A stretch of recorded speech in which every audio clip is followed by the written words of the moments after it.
16 मई 2014 सुबह तकरीबन 7:30 बजे का वक्त और यूपी के मुजफ्फरनगर का कुकड़ा गांव। तड़के 5 बजे की नमाज अदा कर नमाजी अपने घरों की तरफ लौट रहे थे। तभी एक घर के आंगन से चीख सुनाई देती है। गली के नुक्कड़ पर खड़े लोग उस चीख की आवाज़ की तरफ दौड़ पड़ते हैं। आसपास के घरों में भी पड़ोसी निकलकर बाहर आते हैं, लेकिन वो दरवाजे तक पहुंच पाते उससे पहले ही खून से सने हाथ एक शख्स घर के अंदर से बाहर निकलता है और खेतों की तरफ भागने लगता है। किसी को कुछ समझ नहीं आता है कि आखिर हुआ क्या है। कुछ निगाहें घर की तरफ और कुछ निगाहें उसे भागते हुए शख्स को देख रही थी। इतने में घर के अंदर से रोने की आवाज़ें आने लगती है। लोग घर में दाखिल होते हैं तो हर किसी के पैरों तले ज़मीन खिसक जाती है। सामने करीब 18 साल की एक लड़की खून से लथपथ पड़ी मिलती है। उसकी सांसें थम चुकी थी। पास में ही बेटी उसकी माँ दहाड़े मार कर रो रही थी। भाई बहन बिलख रहे थे और इतने में खबर पाकर पुलिस भी मौके पर पहुंच जाती है। पुलिस अभी लाश का पंचनामा कर ही रही थी कि भीड़ के बीच से निकलकर वही शख्स सामने आता है जो कुछ देर पहले मौके से भाग गया था। पूछताछ होती है तो सामने एक बात आती है, एक ऐसी खौफनाक कहानी जिसे सुनकर शायद आपका कलेजा भी दहल जाए। वो लाश थी सहनुमा की और खून से सने हाथ लिए वो शख्स उस वक्त पुलिस के सामने खड़ा था। वो कोई और नहीं बल्कि सहनुमा का कातिल बाप शाहिद था।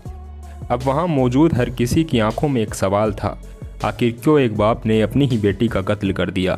ऐसा क्या हुआ जिसे उसने अपनी गोद में खिलाया उसी की गर्दन पर छुरा चला दिया? इन सारे सवालों के जवाब जानने के लिए आपको लिए चलते हैं 2 साल पहले, जब शाहिद का अपने ससुराल में आना जाना हुआ था।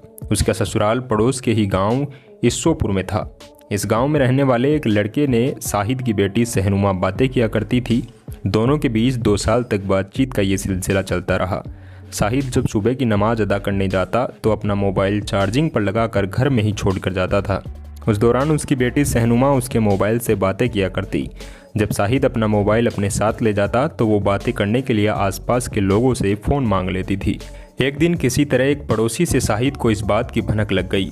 उसके लड़के के बारे में पता किया तो दूसरी बिरादरी का निकला।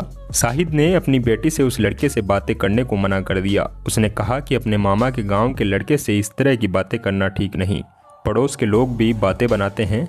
कई दिनों तक बाप बेटी के बीच समझाने बुझाने का ये दौर चलता रहा, लेकिन वो नहीं मानी, बल्कि वो पिछले 3 दिनों से उस लड़के से उसकी बेटी काफ़ी ज़्यादा बातें करने लगी थी। काम से लौटकर शाहिद जब घर को आता तो उसके बाकी बच्चे बेटी के बारे में उसको बता देते। ये सुनकर शाहिद का खून खौल उठता था। गुरुवार को शाहिद गांव की मस्जिद के सुबह की नमाज अदा करने के लिए गया और वो लौटा तो उसने देखा कि बच्चे स्कूल गए हैं और उसकी बीवी की घर की छत पर किसी काम में लगी है। उसे शक हुआ तो वो दबे पांव सामने के कमरे में जाता है। दरवाजा खोला तो सहनुमा मोबाइल पर बातें कर रही थी। उसका पारा चढ़ गया और उसने छुरी उठाई और बेटी की गर्दन पर तब तक वार किया कि जब तक उसकी सांसें नहीं रुक गई। खून का फव्वारा फूट पड़ा और उसकी बेटी बेदम होकर नीचे गिर पड़ी। पुलिस पूछताछ में शाहिद ने बताया कि उसकी बेटी को समझाने की बहुत कोशिश की, यहाँ तक कि कम से कम वो सफ़ेद दाढ़ी का ख्याल तो करे, लेकिन उसने उसकी एक भी बात नहीं मानी तो शाहिद ने उसका कत्ल कर दिया।